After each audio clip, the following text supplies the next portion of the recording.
بسم اللہ الرحمن الرحیم. ڈاکٹر نصر شاہد صاحب، جناب عبداللہ صاحب، چودھری اعتزاز آصف صاحب اور سامعین گرامی قدر، بر صغیر میں ایک ایسا دل میں درد رکھنے والا ایک مسلمان جس نے سارے مسلمانان ہند کو ایک قوم کی شکل میں اکٹھا کیا اور ایسا جذبہ پیدا کیا اس مسلمانوں میں، تو شاہی ہے پرواز ہے کام تیرا، تیرے سامنے آسماں اور بھی ہیں، اسی روز و شب میں الجھ کر نہ رہ جا کہ تیرے زماں و مکان اور بھی ہیں. اور ایک ایسا تخیل پاکستان دیا اور ایسی خودی کا فلسفہ دیا مسلمانوں میں انسان نے، اور یہ کہا کہ تو طلب اور تقاضا تو کر، دیکھ تو صحیح اللہ تعالیٰ تیرے لیے کیا کرتا ہے. اور ہم ایک قوم بن کے قائد اعظم محمد علی جناح کے بلبلہ اندوز قیادت میں ایک ایسے سب سے بڑے اسلامی ریاست کی پاکستان کی شکل میں افق پر نمودار ہوا. اس وقت ہم ایک قوم بن کر ابھری تھی، ملک نہیں تھا مگر قوم بنی اور ملک بنا. آج ملک تو ہے مگر قوم کہیں نظر نہیں آتی ہے، کہیں قوم نظر نہیں آتی ہے. کس کی نظر ہوئی؟ کبھی ہم نے سوچا ہے کہ جو قومیں اپنا ماضی نہیں سوچتی وہ افق سے غائب ہو جاتی ہیں. ہم نے لسانیت کی نظر کیا، پہلا ہماری جو ہے درار پیدا ہوئی. ہم نے پھر ون یونٹ پیدا کی. ہم نے مولوی تمیز الدین کے کیس میں اس طرف کے مغربی مشرقی پاکستان کے ہم نے اسپیکر کو، ہم نے ان کو، سپریم کورٹ ہماری جسٹس منیر کا فیصلہ جو ہے اس نے بنیاد رکھی، اس کے خلاف فیصلہ کیا.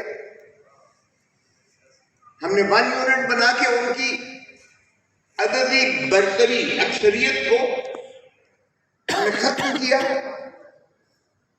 اور بالآخر ہم نے ان کو حق حکمرانی اور ان کے عددی برتری کے حقوق کو ہم نے انکار کیا، اور اس کا نتیجہ ملک دو لخت ہوا. کبھی سوچا کسی نے کہ 93,000 فوجی جو ہے اروڑا کے قدموں پر قدم رکھ کر سرنڈر کر کے ہندوستان کی جیلوں میں گئے، بغیر گولی چلائے دنیا کی سب سے بدترین عسکری شکست ہوئی. کبھی سوچا؟ ہم نے کبھی سوچا کہ کیا عوامل تھے؟ اس لیے کہ عوام نے ساتھ نہیں دیا، بنگلہ دیش کی عوام نے ساتھ نہیں دیا آپ کا، نتیجہ دو لخت ہوا ملک آپ کا. کیا پھر ہم وہی دہرانے تو نہیں جا رہے؟ عوام سے کیا پھر ہم دوری تو نہیں کر رہے ہیں؟ عوام کو پھر ان کا حق تو ہم دینے سے گریزاں نہیں ہے؟ کیا ہم سیاسی جماعتیں توڑنا کی طرف راغب نہیں ہوئے؟ کیا ہم کنگز پارٹیاں بنانے پہ نہیں چلے؟ ہم کیوں تاریخ اپنی سے سبق نہیں سیکھتے ہیں؟ جب بھٹو کو، بابا شہید کو جب ضیاء الحق نے کیا تو پیپلز پارٹی کے سارے اسی طرح توڑے گئے جس طرح آج ہوا. سب سے پہلے مصطفیٰ کر، جو وہ نائب کہتے تھے، میرا سکسیسر ہے، نائب ہے، وہ گیا ضیاء الحق کے ساتھ. مصطفیٰ جتوئی صاحب گئے ضیاء الحق کے ساتھ، مولانا کوثر نیازی گئے، رامے صاحب گئے. نہیں، نہیں ون آل آف دیم، سبھی بھٹو کو چھوڑ کر چلے گئے اور ایک نیشنل پیپلز پارٹی بنا دی گئی. مصطفیٰ جتوئی کو وزیر اعظم بنا دیا گیا. کدھر ہے نیشنل پیپلز پارٹی؟ پھر جو فاروق لغاری نے کیا، ملت پارٹی بنا دی گئی. کدھر ہے ملت پارٹی آج؟ پھر پیٹریوٹس بنا دیے گئے جب رانی شہید بے نظیر بھٹو جیتی، کیونکہ اقتدار دینا نہیں تھا ان کو مقصود۔ کدھر ہے پیٹریوٹ؟ یہ کیا ہم کھلواڑ کر رہے ہیں اس ملک کے ساتھ؟ آج پھر ہم نے اسی طرف ہم دیکھ رہے ہیں۔ میں پیپلز پارٹی ہوں، میرا کوئی یہ نہیں ہے کہ میں عمران خان کو سپورٹ کر رہا ہوں۔ وہ بھائی جمہور کو، عوام کو آپ ان کے حقوق دو گے آئین میں یا نہیں دو گے؟ اور اگر ہم ایسا کرتے رہیں گے تو کیا یہ مملکت خدا داد پاکستان کو ہم قائم بھی رکھ سکیں گے؟ مضبوط تو دور کی بات ہے۔ ڈاکٹر صاحب میں کوئی مایوسی کی باتیں نہیں کر رہا ہوں، نہ میں مایوسی پھیلانا کا قائل ہوں، اور میں بہت زیادہ آپٹیمسٹ ہوتا ہوں۔ میں ان نوجوانوں کو دیکھتا ہوں، ان کی آنکھوں میں چمک دیکھتا ہوں۔ ہمارا 1 کروڑ پاکستانی جو باہر ہے، جب ان کے میں جذبے کو دیکھتا ہوں تو مجھے بہت ڈھارس ہوتی ہے کہ انشاءاللہ پاکستان کا جو ہے مستقبل تابناک ہے۔ مجھے کوئی ایسی مایوسی نہیں ہے جب میں ان نوجوانوں کو دیکھتا ہوں۔ شاید ہم we have failed to deliver، جانے کس لیے؟ میں تو لگا ہوا ہوں، اعتزاز لگا ہوا ہے۔ ہم تو اپنی جو بات سمجھتے ہیں ایمانداری سے سمجھتے ہیں کہ اس ملک کو ضرورت ہے، ہماری اس ملک کو جمہوریت کی ضرورت ہے۔ یہ ملک اگر آپ نے قائم رکھنا ہے تو پھر آپ کو دھرتی ماں سے پیار کرنا پڑے گا، اور دھرتی ماں کوئی یہ صرف زمین کا ٹکڑا نہیں ہے، وہ دھرتی ماں ہے، گوشت پوشت کے انسانوں پر محیط ہے۔ یہ 25 کروڑ عوام کا ملک ہے۔ ہم نے اشرافیہ کا ملک بنا کے رکھ دیا ہے۔ ارے بھائی کیا فرق ہے؟ 22 خاندان تو ایوب خان کے دور میں بھی تھے، آج بھی ہم نے اشرافیہ کا ملک بنا دیا ہے۔ ہم ان کو جمہور کو حق کے ووٹ دینے کا حق کے لیے تیار نہیں ہیں۔ ہم جمہور کو جو ہے ان کا حق اسمبلی بنانے کا حق دینے کو تیار نہیں ہیں۔ ہم ان کو حق حکمرانی دینے کو تیار نہیں ہیں۔ ہم 90 دن کے اندر الیکشن کروانے کو تیار نہیں ہیں۔ اور اب جو آنے جا رہے ہیں کہ جی 60 دن میں کریں گے یا 1 دن 2 دن پہلے تحلیل کر کے 90 دن کریں گے، وہ بھی مجھے ہوتے ہوئے اس لیے نظر نہیں آتے کہ جب تک بلے کا نشان بیلٹ پیپر پر ہے، یہ اس نشان سے بھی اتنے خائف ہے پی ڈی ایم کی حکومت کہ یہ وہ الیکشن نہیں کروانے جا رہے۔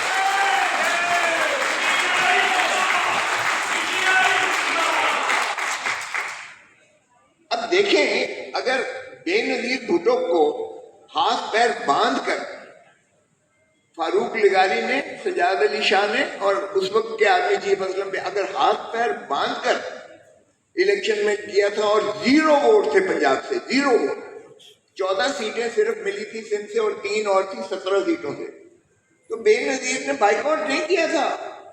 نیشنل اسمبلی میں لیڈر کی اپوزیشن تھی۔ آج اپوزیشن ہے ہی نہیں۔ راجہ ریاض کہتا ہے میں تو مسلم لیگ نون کی ٹکٹ لوں گا۔ یہ کیا فراڈ ہے کہ جمہوریت ہے؟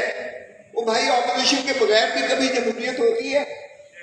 آپ نے اپوزیشن کو تو باہر رکھا ہوا ہے نیشنل اسمبلی سے، دھڑا دھڑ آپ قانون سازی کیے جا رہے ہیں۔ اور قانون سازی کس لیے ہے؟ لیول پلینگ فیلڈ ہو، عمران کو ایلیمنیٹ کرو، نواز شریف کو جو ہے پرائم منسٹر ہاؤس میں لے کر آؤ۔ بھئی کیا فراڈ ہے؟ اگر لوگ چاہیں گے آپ الیکشن کروائیں، بھلے اگر لوگ جس کو بھی پاکستان کی جمہور جس کو حق دیتی ہے اس کو حق دیں، جب حقدار کو حق نہیں دیں گے تو ملک ٹوٹے گا۔ خاکم بدہن، پہلے ہم نے آدھا ملک کر لیا ہے، اب کیوں ہم آدھے کے پیچھے لگے ہوئے ہیں؟ تو اس لیے یہ لمحہ فکریہ ہے۔ آپ نے بالکل صحیح کیا کہ ہیومن رائٹس، فنڈامنٹل رائٹس ہیں کیا؟ بنیادی حقوق ہیں کیا؟ کیا بنیادی حقوق صرف مجھے زندہ رہنا ہے، وہ بھی زندہ رہنا ہے، اس خوف کے تحت زندہ رہنا ہے، وہ بھی زندہ رہنا ہے تو میرے بیٹے کو گولی ماری جائے تب ان کی تو یا مجھ پر جو ہے گولیاں، میرے گھر پر گولیاں ماری جائیں تاکہ میں خوف سے دبک کر جو ہے اپنے گھر میں چھپ کر بیٹھ جاؤں؟ کیا یہ بنیادی حقوق ہے؟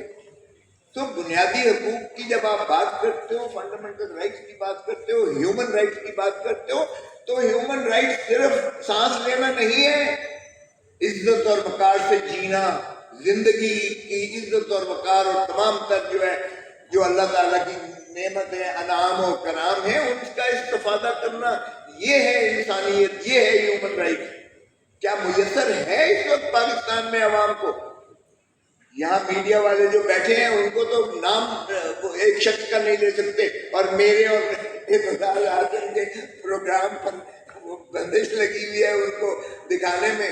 ارے بھائی 100 بندشیں لگا لو، آج وہ 60 کی دہائی، 70 کی دہائی، 80 کی دہائی، 90 کی دہائی نہیں ہے۔ آج سوشل میڈیا کا دور ہے، ہر ایک کے ہاتھ میں سب کچھ ہے، ہر ایک کے ہاتھ میں، 1 سیکنڈ میں وہ سب کچھ دیکھتا ہے۔ تو اس لیے وہ دور نہیں ہے کہ آج آپ ہضم کر جائیں گے، ایک ہی اخبار ہوگا، ایک ہی چینل ہوگا اور پی ٹی وی، اور اس پر جو ہے آپ اپنے من پسند دکھائیں گے اور باقیوں کو اسکرین آف کر دیں گے۔ یہ وہ دور نہیں ہے۔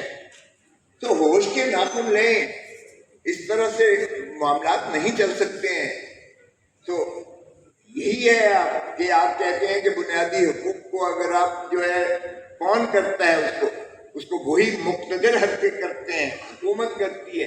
اور حکومت اگر اتنی بے بس ہے اور کل کو نکل کے یہی کہیں گے کہ جی ہم نے تو عورتوں کو نہیں پکڑا، ہم نے تو شیریں مزاری کو 5 دفعہ ضمانت ہوئی ہے اس کو ریلیز کرنے سے اعتراض کیا، اور انعام مزاری کی جب دھمکی دی ہے تو شیریں مزاری، تو کیا کوئی بھی ماں ہوگی وہ کہے گی توبہ ہے میری سیاست سے بھی میں کنارہ کش کرتی ہوں؟ جب بی بی ضیاء الحق نے بھی یہ کام نہیں کیا کہ آپ بیٹیوں کو، ماں کو، بہنوں کو آپ ان کو اٹھا کے جیلوں میں ڈال کے پھر ان کی جو تصویریں بناتے ہو ویڈیو، اور پھر کہتے ہو، دھمکی دیتے ہو کہ ہم اس کو وائرل کر دیں گے اگر تم نے سیاست کی یا تم نے ایک پارٹی کو نہ چھوڑا اور خیر بات نہ کہا۔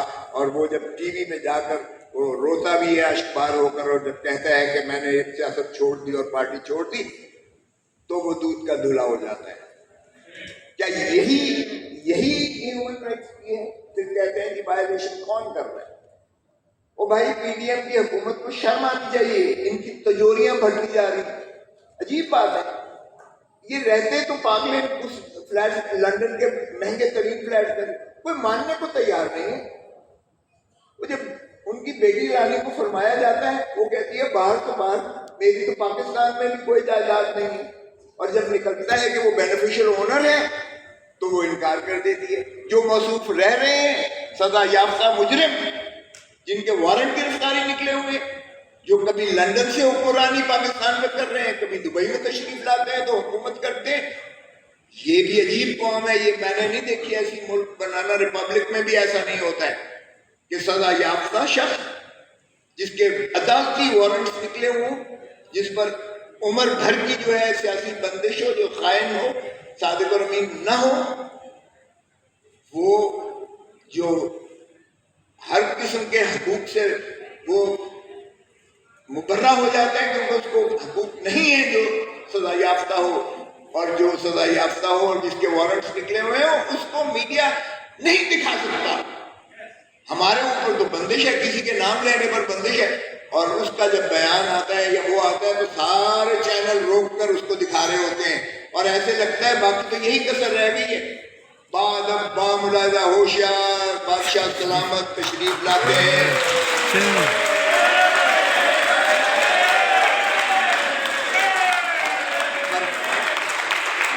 آپ فکر نہ کریں، پرجا کو حکم دیا جاتا ہے کہ سر بسجود ہو جائیں بادشاہ سلامت کی دربار میں۔ یہی کسر باقی رہ گئی ہے، یہی کسر رہ گئی۔ 4تھی مرتبہ وزیر اعظم بننا ہے اسے، تب تک مثبت نتائج نہیں ہے، تب تک جمہوریت نہیں ہوگی، تب تک بادشاہ سلامت تشریف نہیں لائیں گے یہاں ملک میں۔ یہ ہے دس از یور ڈیموکریسی، یہ ہے بنیادی حقوق جس کا تحفظ کیا جا رہا ہے۔ سارے ثنا خان جو ہے پورا چینل آپ دیکھیے گا، ابھی چھینک نہیں ماری جاتی ہے۔ میرے گھر پر جس نے